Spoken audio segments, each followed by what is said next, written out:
I don't know if you've ever heard of this game called Mario Kart, but it's a bit of a problem. The premise of Mario Kart is you drive karts and race other people also driving karts.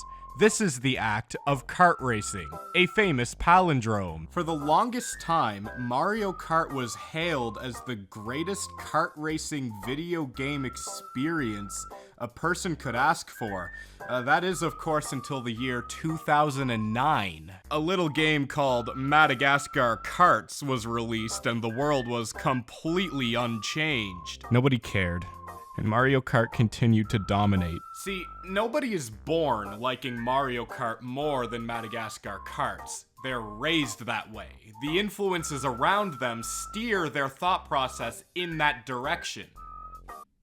I'm here to educate you all. Madagascar Kartz is a high-speed, fast-paced, quickly moving, swift-tempoed racing game that even won Game of the Year in 2009. The 2009 Spike Video Game Award for Game of the Year goes to Madagascar Kartz.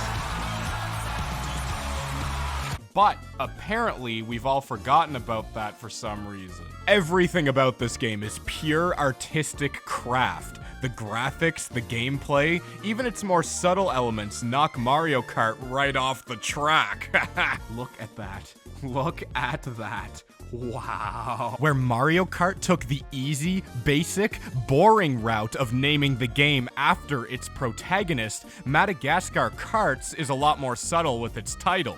You can't play as Madagascar, you are in Madagascar. Am I in Mario when I play Mario Kart? I mean, I wish. No, I am Mario Kart.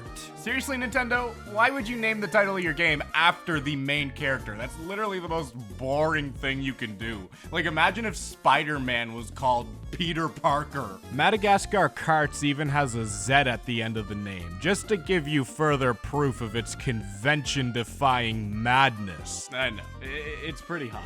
What a character roster. We got famous characters like... I'm getting over being sick right now, so bear with me. Talk about a character roster. We got famous characters like Alex and Marty. What does Mario Kart have, huh? What does Mario Kart have? Fucking Koopa? Rather than having to play as Donkey Schlong and Diddy Thong, you get to play as these guys. These guys are way cooler in my opinion. They drive their kart, they're monkeys. This guy wears a hat. Oh, I love to race. See, Alex even loves to race. I bet none of the Mario Kart characters love to race because they're all a bunch of fucking miserable assholes. Does Mario Kart have Shrek?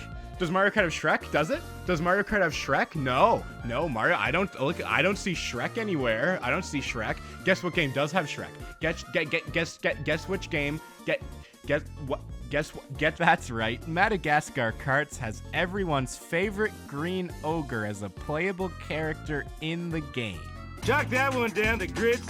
I'm a lean, green, winning machine. Look at my Power Rangers blankie, isn't it cute? Now, perhaps the most important thing to discuss here is the gameplay itself. When it comes down to it, you want a video game to be fun. Every single thing Mario Kart has to offer is boring. The steering works, the drifting is practical, and you don't even get severely punished for every movement you make. For example, if you even slightly bump into a wall in Madagascar Kartz, you stop. You just stop. It completely sucks the momentum out of the race and leaves you sitting there in nail-biting, pants-peeing suspense. Mario Kart? You just keep moving. Boring as always. Boring as always. Bumping into the back of someone else's cart completely turns you around and throws you off the track.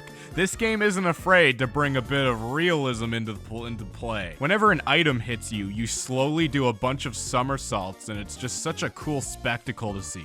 In Mario Kart, you just go... One might think Madagascar Kartz is just a silly little clone of Mario Kart trying to capitalize on its success. But one couldn't be further from the truth. Coins are a staple of the Super Mario Bros. Franchise, but Madagascar, the anti-capitalist franchise it is, was never going to adapt that feature to their game. So instead, the developers rubbed their brains together and came up with the perfect replacement that acts as both a fun collectible item to gather along the tracks and a searing critique of Mario Kart's pro-capitalist themes. Mangoes. Mangoes are everywhere, and you go out of your way to pick them up on the track because you want to, not because you need them. That's right, they do nothing. They do nothing. They're on the track for you, and you decide if you want to sacrifice the race to collect them. They do give you extra points, like a little bit of extra points.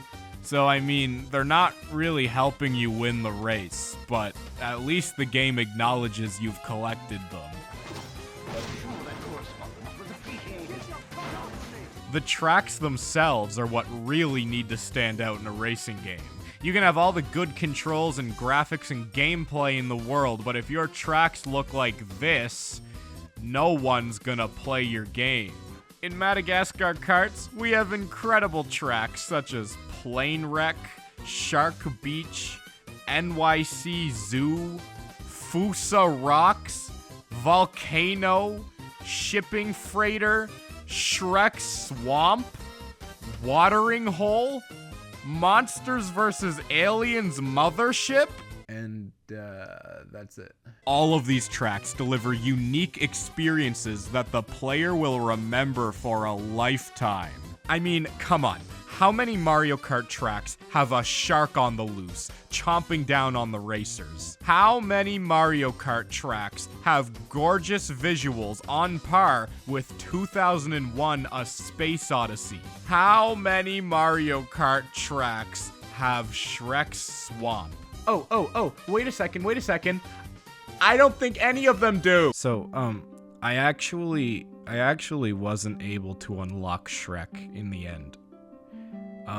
That's not to say he isn't an unlockable character, he is, but the game was just too difficult. I mean, maybe, I don't know, maybe had I played the game longer than 1 hour, I could have pushed myself to unlock him, but I just didn't know if I had it in me. Speaking of only having played 1 hour, I'm out of content. I have nothing left to talk about because I talked about it all already. So bye. New video next week. Bye.